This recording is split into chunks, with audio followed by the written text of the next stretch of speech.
like I was saying, this is going to be good for the posture. Is that do you do yoga? So I'm actually getting my certification currently for yoga teacher training, even closer. It's all right. It's okay, yeah. So I'm currently going through the schooling and the process to get my yoga teacher certification, just because I'm not big into yoga. I think it's a little too peaceful for me. I like some aggression behind my workouts, but understanding how the body moves, how it flexes, to be able to offer additional stretches as cool downs, things like that. It's good information to have as a trainer. Mm-hmm. Well, I just met you today, and like I was saying earlier, the one thing I did hear was that you, obviously, like you're saying, you get up wicked early, and we'll talk about that. But for me, I've noticed that even if I just show up to the gym or whatever, I've noticed it was a huge depression thing. Yeah. I like played football when I was younger, and I like know how to like the functionality of like lifting. So I don't. That's what I think is really tough for people when they start out, because there's like something there where I don't know if it's a mental thing if they didn't play sports growing up or if they didn't like know form and stuff. So that's where they always need a trainer. Once you like, you know, like when anyone wants to squat, I always try to tell them to just like do body squats. Yeah. First. Always. Anytime I'm teaching one of those big, like a squat, an RDL, any of those key movements, I almost never use weights. I'm like, do it with your body first. You have to learn, because form and posture is so, it sounds weird, but I always say it's almost like a fingerprint. Because everybody has muscle imbalances, issues. People have previous tears, injuries. Yeah. So you have to find what your muscles are going to do within that proper form set. And once you find that, you're locked in and you're able to actually work your body the way it needs. It's easy to say, okay, well, to do a squat, you just kind of sit. Yeah. That's not helpful. Right. But coming in and being like, okay, as you're getting into this form, what are you feeling within your own muscles? How are you feeling those muscles move? And I think that's where a lot of people are missing that kind of information set. Yeah. And so what I've learned is when I started working out again in my later years is that it was all like, I just felt better after it, you know, and it seems from what you were saying, like you're going there to like fight depression in a way, right? Yeah, it's a big one. I mean, like I said earlier, when I wake up in the morning, it's, you know, I have had depression before, and it's something I kind of balance with staying active, smoking, getting up and out. It's so easy to wake up, turn an alarm off, or look at your phone and go, I don't want to do this. And you're just going to stay in bed. I'm guilty of it. If I don't have work in the morning, I have to force myself out of bed or I'm going to stay there all day and rot. Yeah. So getting up, going, it's almost like I tell people all the time, I'm aware I'm going to the gym by the time I'm driving there. That's when I'm waking up. It hits me at the red light and it's like, oh God, all right, I'm already on my way. Do you think that you go every day? 6 days a week I try to hit it. Okay. Yeah. So that's like, but no matter what, that's your like thing you do first thing, like in the morning, like that's like that first goal. Yeah, absolutely. I've noticed for me, that's what I'm saying is that like just showing up there, even if I'm there for 15 minutes and do like the similar workout that I know from like when I played sports. And even if I'm not a gym person, right. And I'm working on different, parts of my body throughout the week, right? Yeah. Like what a trainer would do. I think sometimes just the mental part of showing up is really good for people. And the reason I bring that up as well is like the cannabis side of it. What's helped me to like if you get up early and you smoke and like start moving, Newman, start like moving your body. Yeah. It seems like it does something to you like physically, emotionally, and spiritually. And I think there's something about that early rise too. I mean, you do it early. You're like 2 or 3. I was doing 5 and I thought, and you know, I literally will get up at 5 and stretch. Yeah. And I was like, that like will be so much for me to like start the day. I think that, it seems like you're selling and, give across like an energy that like it's a spiritual thing. I think it's not just like you're working out like hardcore. It's more of like it's a spiritual thing. It's like a get up and get after it type of thing, like an everyday like mentality thing, which is something that I am intrigued by, I think for sure. For me, a big part of it, it's so easy to say like, oh, I can challenge myself in the gym by pushing a heavier weight or going for a higher rep count. But really for me, the challenging part is getting out of bed and out of the house. Yeah. And I think that's where a lot of people struggle. I know myself personally, like the other week when I was sick, I didn't leave the house for like 7 days and I was feeling it. I was in a bad mood for the whole week. I was miserable. And then finally my husband was like, why don't you come with us and walk the dog? It was like literally taking me for daily walks with the dog. And I was like, there it is. There's you need to get out of it. You know, it's so easy to get burrowed into your home or your safe space because it's comfortable there and you can control everything, but get away from it, get into a gym. And I always say like a gym or wellness space, whether it's yoga, lifting weights, going to a gym, because there's a sense of community there too. Even if you're not talking to people that are in that space with you, you're all there for the same reason. You're all trying to get away from something and better yourself. So it's like, you're never going to find someone at a gym that's like, that you talk to that's like not positive. I always joke about like if I go to a sauna, you always are like, if you meet people in there, it's like it's never something negative. No, exactly. Because everyone's in there trying to like better themselves, so they're all on this like weird spiritual high of like talking about positive things or things they're trying to like get better at or whatever. Right. So it's like, I think I like what you're saying with that, like the sense of community. And that's even why you're here today. And what I know from you is like you being a part of the cannabis community in Connecticut. Yeah. And that's where we stem from too. And I know there's roots with Kevin in Connecticut. And then Sarah was telling me about what you do with just like fitness and cannabis. And then immediately I was like, we should just have her on the podcast. Yeah, for sure. So, yeah. So tell me more about that, like for where you come from with this and where you're rooted in. This podcast is brought to you by The Bakery in Cohoes, New York. This is one of my favorite dispensaries in New York. They have the best menu. We're proud to be on it. The best staff. Mike has become like a mentor to us out in New York, especially when it comes to upstate. Be on the lookout for podcasts and more collaborations that we're going to be doing together. The Bakery, upstate New York, in Albany Capital District in Cohoes, man, that's the spot. Breakfast Connections Dutch Master hats are available now on breakfastconnections.co. These things are dope, paying homage to our original Connecticut roots. We're not able to put tobacco on the blunts, but the whole reason we even did the blunts in the New York market was that we found this cone that was able to like taste the weed and have that good experience that we remember with the Dutch Masters. So that's why we're kind of paying homage with the Dutch Masters hats. We're in tons of dispensaries from in the Adirondacks out to Utica, Capital District down to the Bronx, and Misha's Flower Shop in Brooklyn. We're going to be expanding into the city a little bit more. We also have Living Soil grown indoor flower that's going to be under $40, I'm pretty sure. That's a steal. Some of the best weed in the New York market. I feel confident in saying that. Around $40, that's pretty good. Look out for those bags, Breakfast Connections 8th bags, Breakfast Connections blunts. We still got some of those more affordable 8ths of the outdoors from last season, but we wanted to ramp it up with some more Living Soil indoor grown flower. I think that's it. Back to the show. Yeah, so I shockingly, I spent the probably first 20 years of my like career path in corporate retail, and it drained me. It drained me right into a breakdown right when 2020, when the whole world fell apart. The company I was working for dissolved completely, so I lost my job. It was done. The first 2 weeks, I was like, what am I going to do with myself? And then the third week, I was like, I'm miserable. I am burnt out. I have nothing left of myself to give. These people took everything from me.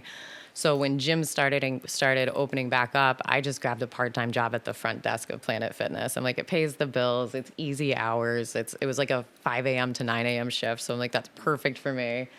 And then watching people there, I started to think like, this is what I want to do. Like I've always liked helping people. Yeah. But I don't have the emotional capacity to be like a nurse or an EMT. Like that's draining. I don't know how people do that. Doing personal training and then the cannabis scene helps kind of integrate those two. It's personal, right? It seems like it's on like a personal level. And I've noticed with the younger generation, they're not familiar with dosing. It's kind of like how, as millennials, we turned 21 and started pounding shots and throwing up instantly. Nobody taught us moderation. Because we're trying to get fucked up. Right. This younger generation, they're not drinking, but they're smoking, and they're greening out really quickly because they don't understand dosing. So coming in and offering that part of the education too, like the number of private messages I get where people are like, I didn't know how to dose. I was smoking this much. And I'm like, oh my God, reel it back. And then it's like, oh, okay. I can work out while I'm high. Yeah. There is a balance there. You don't have to get zooted to do it all the time. I personally like to, but finding that balance helps a lot. Yeah. And you know what I think it is, dude, is with cannabis, we talk a lot about on this podcast where, like, when we were younger, how old are you? I'm 37. Yeah, so I'm 32, so we're around the same age. Yeah. So it's like when we got into like weed, it was like another drug. Oh yeah. So we're like was, trying like, to just bad. like get fucked up. And if Yeah. you think about it, like chemically with our brains, like we were just like trying to like change the state. Yeah. That's what we were doing, right? I don't know what that was like as like teenagers and stuff or whatever. Yeah. You know, you just try to like alter your sense of reality as like a crew.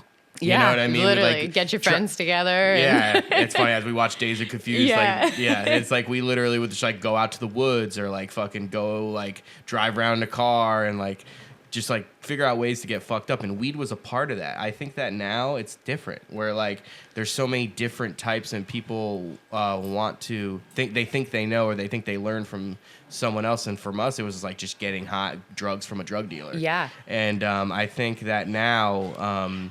Like people talk about like THC percentages and like all these different terps, but like they don't really know. And I think it's like too much stimulation. It's bragging rights. So that's like what social media, I think, did to that generation. Yeah, for I sure. think that's what it was, because they get validation. Yeah. They're like, this is what I have, and this is what I have. So it's almost like too much variety makes it harder when it comes to like fitness and lifestyle. Oh yeah. You know, like we had that food show where we like paired strains with like food in the morning, so it was like whatever you're going to do throughout your day. We still try to have that type of energy like in our marketing with Breakfast Connections, to have it be like if you're doing this day, if you're doing that, these strains will like aid you and help you like on that path of whatever you're going to do that day. Right. So that's why I really like what you're talking about, and that education part of it. And education's always like an interesting word. Yeah, because right. like so many people, especially in the state of Connecticut, with like these, they're just like they throw that word education around like too crazy. Yeah, and it's like education should be listening, right, and trying to aid them, instead of being like, no, you got to do it this way. That's big a big difference. part. Yeah. So tell me more about that and like what you think about that type of strategy, and then also bridge into like what you do to assist people with lifestyle, fitness, cannabis. I really want to know more about like what you kind of like bring to the community like that. Yeah, for sure. I mean, I think it's definitely that education does get thrown around. I think people are very quick to say, I'm going to teach, or I'm going to educate you. And then it's just do this, do that. That bothers me. So. Yeah. Like you said, it's a lot of listening. What are you looking for it to do? Should be the first question. Are you looking for something that's going to help you motivate? Are you looking for something that's going to keep you awake? Are you looking for something that's going to get you out of your own head for a little bit so you can get into what you're doing? And then once you pinpoint the goal, then you can kind of focus into which strains are going to work, which consumption methods. And what you have to be able to offer, and even if it's just information. Right. You know? And that's, the biggest thing on my Instagram. You'll always see me ripping my bong. I love my bongs. They're not good for you, especially if you're going to the gym. Don't put anything into your lungs before you head to the gym, So obviously pushing like tinctures or an edible or drinks. I mean, there's so many different options to keep you not smoking. But what's interesting about lifestyle is like we have the ability to like I smoke before I go to the gym, and I'm sure there's a lot of people who do. So like but you don't want to just be like, don't smoke before you go to the gym. Right. And that's a big part of it. Like I do it. You see me doing it. You see me taking huge bong rips and heading to the gym. It's like we need to listen more to what these people are trying to get out of us as, let's call it, influencers in this type of space where we've been selling products in New York in the legal market in dispensaries, and we have blunts, and we just came out with these bagged eighths. And the reason we have blunts, obviously I love blunts. I'm going to smoke one on the show. Yeah. But it's a convenient, like people smoke blunts usually, and Kevin and me talk about this all the time, is because like it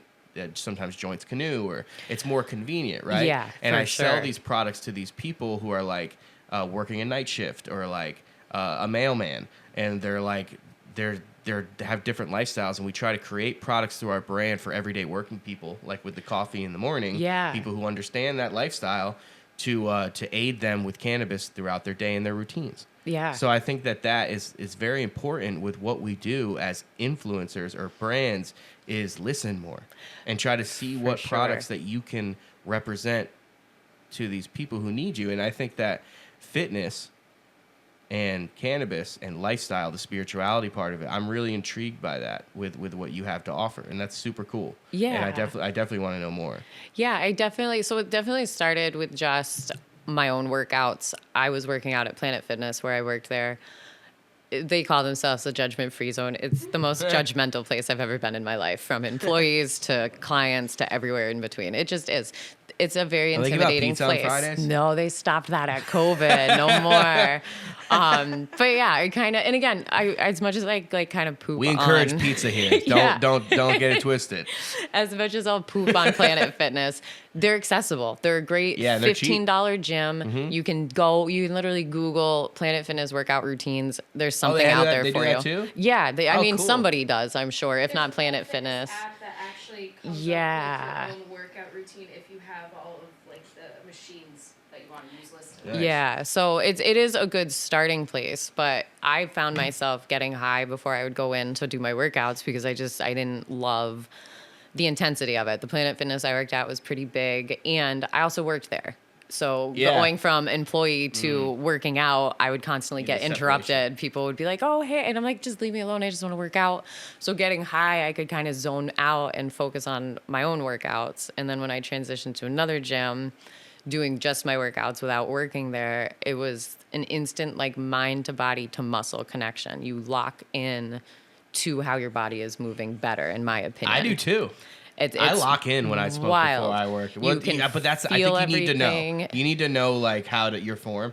And like Because exactly. you could be like high and be like, whoa. Exactly. But like you have to like really lock in. If you know how, like you can really like it seems like certain strains too, and like that's why I like sometimes a little bit of nicotine with it too, because like it brings in a little bit of focus with it too. And I just fucking get it done. Yeah. And it's wild how it does. It just locks you right in there. And I don't know. I mean, I'm sure there's the science behind it. We know it helps us feel a little bit better. The anti-inflammatory properties, so you're not in as much pain afterwards. So you're feeling taking your all muscles those essential heal. oils too does something. Yeah, like, limbers us up. So it's I really prefer it. And then once I started integrating it into my workouts, I started becoming more aware of the people who were coming into the gym smelling like weed all the time. And I'm like, I'm not alone in this, and there's something to it. I was like, and it was a very like scary point for me at first, because I remember talking to my husband about it, and I was like, I'm gonna go all in on this, and I'm either gonna fail miserably because nobody's done this before. I've never seen cannabis and fitness successful, or I'm going to start something new and I'm going to feel really proud of myself. And so far, I've been lucky in the success that I've found. Good for you. I'm very lucky that I have a gym, Path to Self-Wellness in Gales Ferry. Nice. They're phenomenal. Zach is the owner there. And when I approached him about doing Lit and Fits, he was immediately down for it. He was like, I love it. Yes, let's do it. He understands the power of CBD, THC. I mean, we even have clients that are older, senior citizens, and they're like, I have one client, I think he's in like his 60s, and he utilizes it. He doesn't smoke it. He uses a THC body rub after his workouts. This is somebody he's gone through. Community too. He probably just likes being around those people. Yeah, it's a nice place to connect, and it's a place where everybody's working towards something, whether it's weight loss, muscle gain. There's a similar goal, a similar path, and we're all kind of there for the same reason. So to add that extra sense of community of cannabis on top of it, it's like a double win. You've got a wellness group that's now smoking together and getting fit and focusing, and I just really like it. It's a great sense of togetherness, I guess. Yeah, I think Kevin, shout out Connecticut, has a really good job. Does a really good job too of like shining a light on that. You know, like the community aspect of cannabis in our areas. Yeah. And that's again where I found you, and I think that people are drawn to the community, not even the plant. Do you guys, I mean, you still do like events and stuff like that too. Is there people that like go there that don't smoke weed? I mean, I've been doing the snowboarding club. We don't have much time to smoke weed. But it's still based around weed. Based around weed. Yeah. We want other stoners to like come and hang out because we're all loner stoners at the end of the day. Right. So what about the people? Yeah. And especially now more than ever, like the world is so tense I feel like it's the best way to put it, regardless of where you stand on anything. Yeah. It's just tense. It's very tense out there right now. To be able to break away from that and invest in your community, we can control our communities, right? That's where we start seeing real change made. We can complain about what's going on in DC or other parts of the world, but it starts at home. Yeah. So opening up a gym that's welcoming to stoners is a way to say, like, guys, you belong here and we can coexist peacefully. We have, Kevin and I talk about it a lot. Connecticut has a lot of different personalities. Yeah. But no issues at any events because everybody is part of an overall community. So it doesn't really matter. Like, we can table differences at the end of the day because we're able to come together for wellness and weed.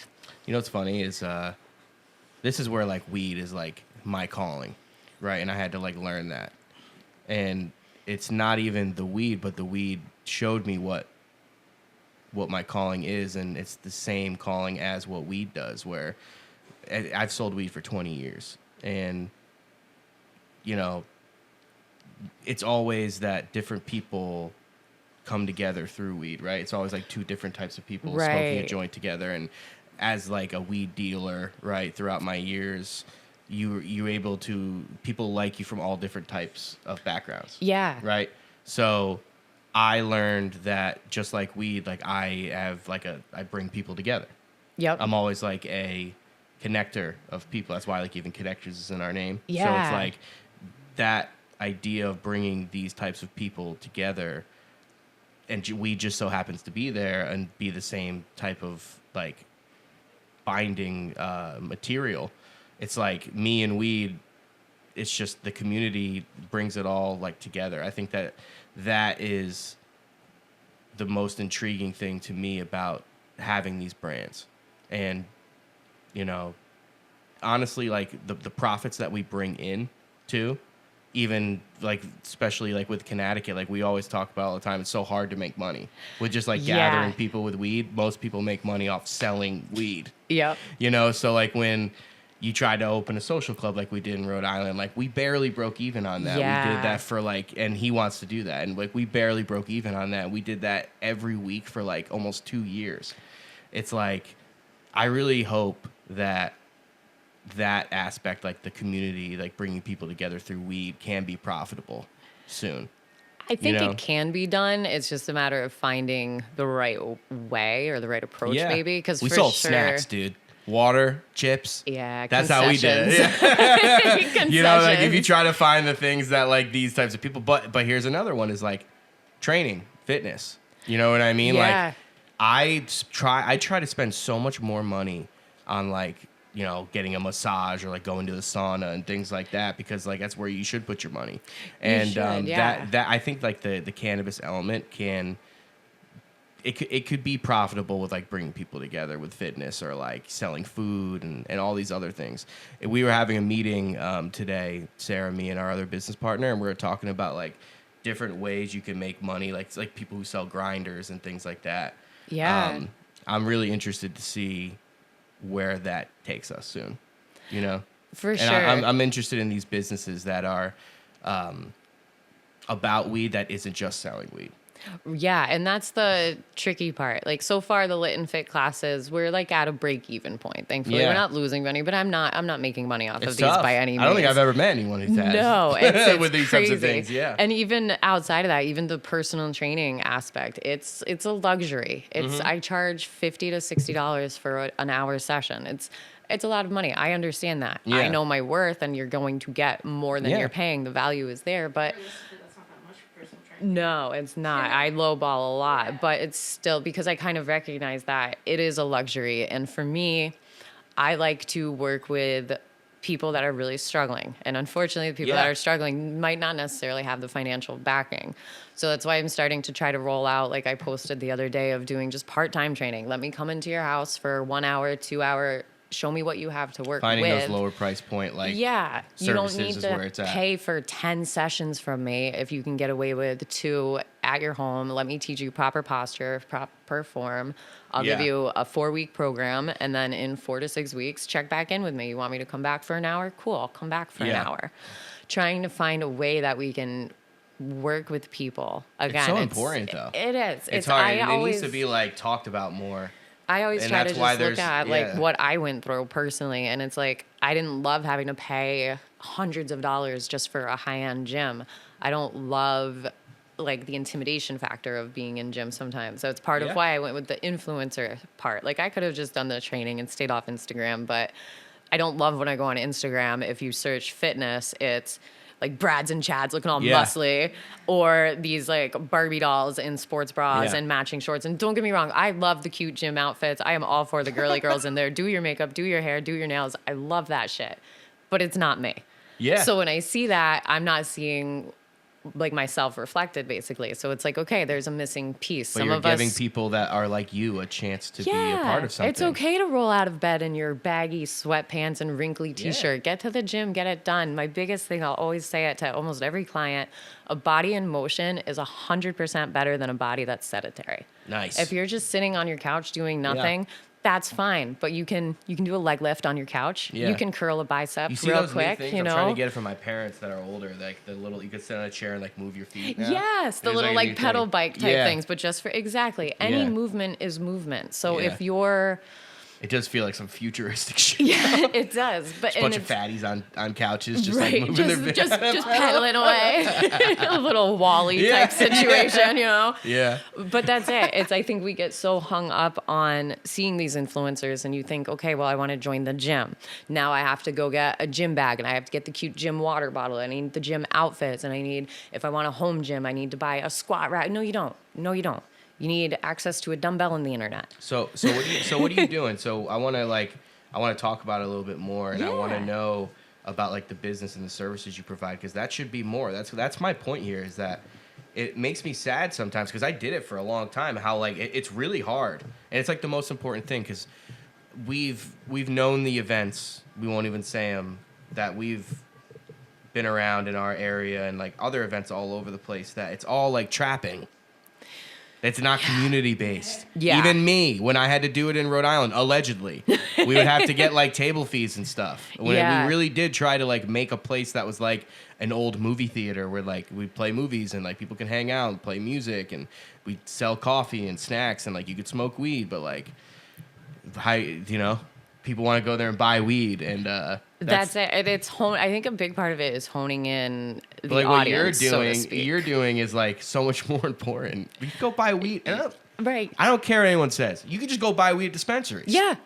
You just go buy weed at dispensaries, and like what you're doing is like so much. It's so much more important. Weed's fucking everywhere. Right. Go buy it everywhere. Yeah. I don't even care. Not even saying at dispensaries or not. It's like these things should be more. These should be the events. Right. It's like health stuff, or like some type of educational thing. What they're doing at the one that I was going to do tomorrow in New York was like how to roll blunts with Frano leaves. And like, I don't know, man. I just think that these should be the events. And so that's the end of my rant. You can tell me about what you do and the services that you do, because I'm very intrigued. Yeah, so I offer one-on-one personal training. The gym I work at, we also offer semi-private and group training. And then I run the Lit and Fits once a month, usually second Sunday. The Lit and Fit? Yeah. So Lit and Fit is I try to keep it to a small groups class right now because I like the idea of being able to focus on each client. So I limit the tickets to about 9 or 10 per event, because we're really focusing on finding that muscle movement. So we're able to get high right before the event. We use the Bomb E-Rig, and we just kind of rip it and pass it. And then I send everybody through a nice circuit. So it's very simple, 9 movements. We're moving right in a circle. Each person is doing it. We go through it 3 times. And I'm there kind of walking through to make sure your posture is correct. Where are you feeling it? You'll hear me like a broken record. Are you feeling it in your lower back? If you are, stop. So making sure people are finding how their bodies move while stoned in a gym space that's still private, and with a coach there to make sure you're doing it correctly. Very cool. And we're lucky that the space we're in is literally wedged between a Sunny Side Up diner, which does breakfast and lunch, and then the Fireside Cafe, which does lunch and dinner. So if you end up too high after the class, you can grab some munchies next door, let yourself kind of cool off, and then hit the road and head back home. What do you see like when it comes to like the strains you smoke and the conversations about that? Like, do you guys have like a Discord or something, or like communication about like what you're gonna smoke, or people just kind of like show up and then you kind of do it all together? Yeah, so I kick off the class with it. I'll usually start each class with the generic question of, would you guys like the information about this strain? Because some of the classes, like my first class, everybody was a stoner. Everybody showed up high. They didn't even need to smoke. Like they were ready to go. So I'm like, you guys are seasoned vets. You're not here for dosing information or strain information. But I always offer that. I always at the classes will have packets for like strain suggestions, exercise tracking, things that are going to help you feel supported in that wellness journey. There's nothing worse than showing up at a gym and having a trainer go, okay, 10 sets of this. Yeah. Well, how do I do that? What am I supposed to be lifting? What weight should I have? And then the trainer like looks annoyed that they have to, I don't know, train you. Yeah, shocking. So I'm big on, you'll always see me in the classes. I'm constantly moving in a circle, checking in with every single person, making small adjustments. And you'll see like, the big one is a lat pull down. A lot of people just want to crank it down. And I'm like, you need to pay attention to how your shoulder blades are moving. They're so fun. You really get that time. Right? So making sure, so giving cues that make sense. I can come in and say, move your interspinatus this far. Nobody's going to know what any of that is. Exactly. My favorite cue, think there's a pool noodle. Think of a pool noodle down your spine. And as you're pulling your arms back, we're using those shoulder blades to pinch that pool noodle. Right? You instantly feel just that small change in how your body moves. So I try to give realistic cues to people, especially for smoking weed beforehand, you know? Nobody wants to come in and hear about which muscles are doing this and if you move at a 90-degree angle. No. Imagine a pool noodle back there and keep it up with your shoulder blades. Cool. That's so really trying rad. to offer realistic, accessible fitness. It doesn't have to be complicated. Do I need to know the science behind it? Absolutely. Do you need to know the science behind it? No, that's why you're paying me. I know the science and I translate it. And I think there's so many more of these like healing benefits from like getting up and going to work out or going to any of these events are just more than the movement. I think it's all like a mental thing. I think that's where the weed helps. Yeah. Because people could be like, oh, weed, people have their opinions. They either do or don't. Right. Right? And it's more of, I think, a spiritual thing. And that too, how you were saying, it's almost like an equalizer. It kind of just brings everybody together. It's intimidating. I don't like showing up to group fitness classes. Yeah. I coach group fitness classes and they scare me sometimes. I'll be like driving to work and I'm like, I'm so nervous. There's going to be so many people there. So when you're doing a lit and fit, it's a nice icebreaker to be like, all right, let's all just kind of like pass this around. We'll do some small talk. We'll get to know each other.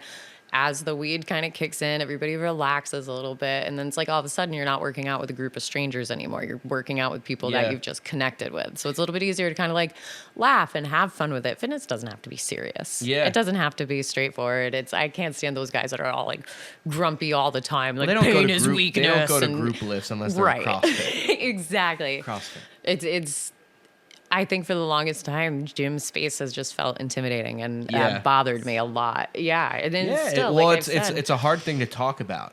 And even that, like a lot of people are like embarrassed by a lot of that shit. That's why I was saying a lot of people I think who don't even know form or know how to work out, like they it's just all a mental thing. Yeah. For sure. They probably all want to, because I honestly think all human beings should be moving a little bit. But it's like some people don't because they're intimidated by that. And where do you start, too? If you go into Google or YouTube and search workout routine, it's like a bombardment. It's overwhelming. Yeah. And then I know from my own experience, I unplug and I smoke a bong and I go, okay, I won't do that. It's the community thing, too, not even just the plant, like we said. Yeah. It's like the people trust you because you're like them.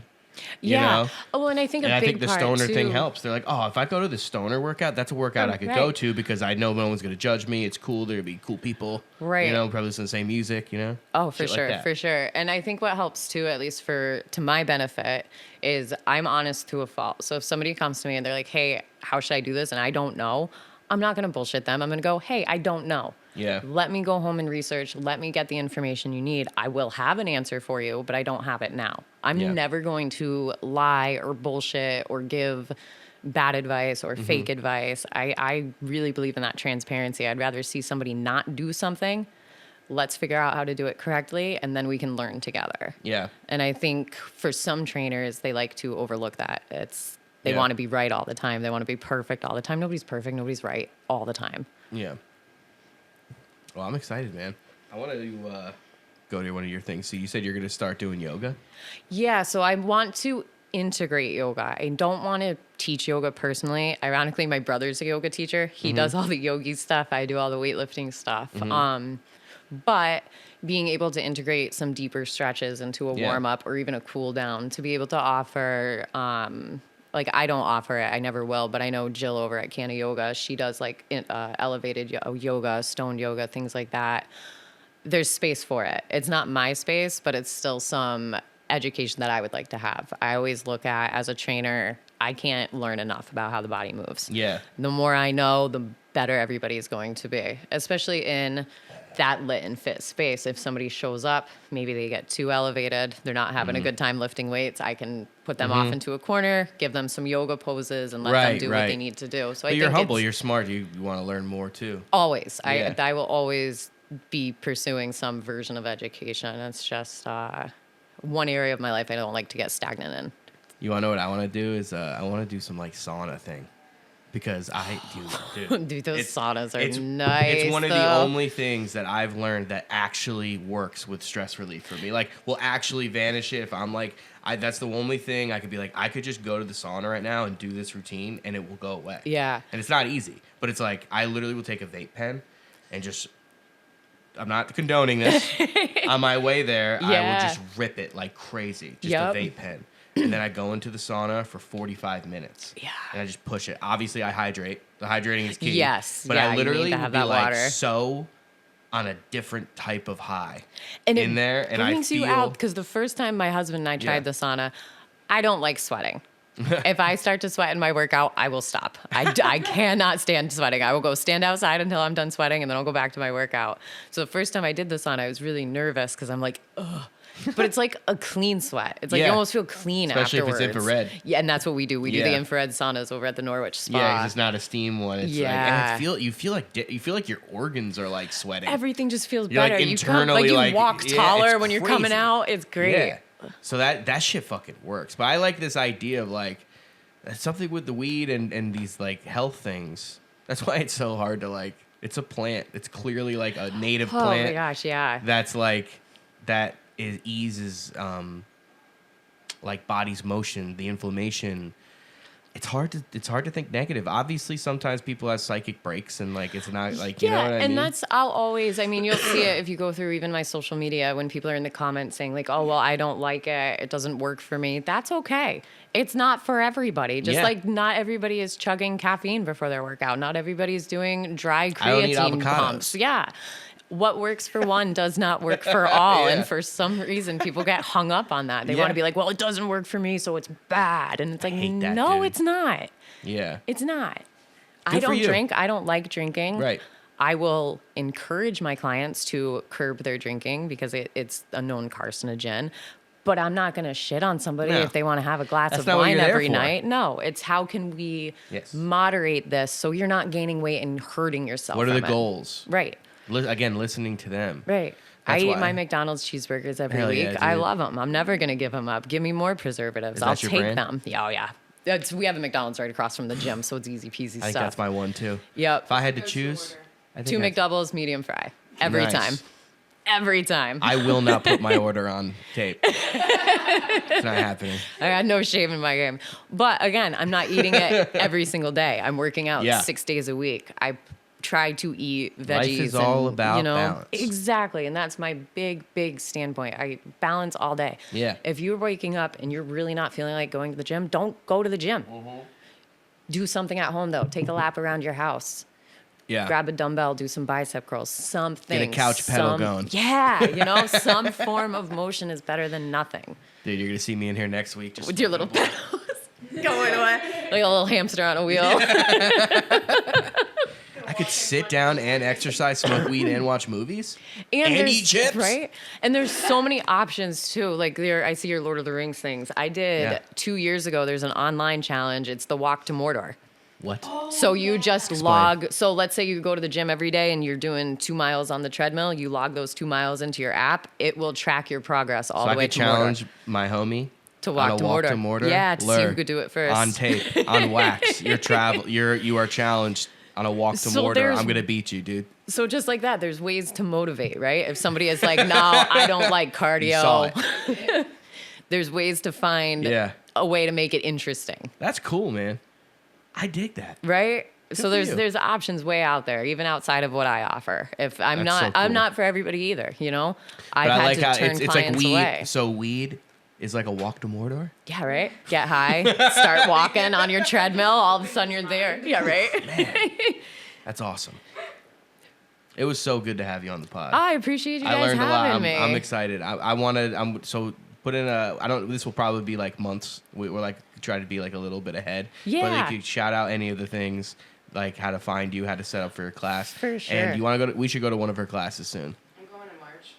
In March, we'll try to figure that out. Yeah. So most of the Lit and Fits, ideally, they're going to be the second Sunday of every month at Path to Self Wellness in Gales Ferry, Connecticut. I'm looking at and hoping to but do an event out in New Jersey. They have a really big event space out there that can hold, I think, 50 to 70 people. You want to do something with us in New York? Yeah, I would love to take Lit and Fit on the road. Yeah, that is dope. one of my goals. We can do that at Valley Greens because it's not even that far, too. We'll figure it out off camera. I was about to be like, where do you live? Yeah, I'm not going to do that. No. Yeah, no. But yeah, so Lit and Fit, second Sunday of every month. Follow those social media, Simply Natural Fitness, or you can find the gym, Path to Self Wellness.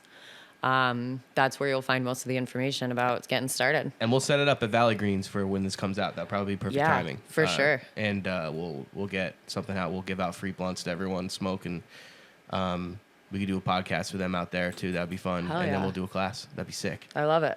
Thanks for coming on. Anytime. That was sick.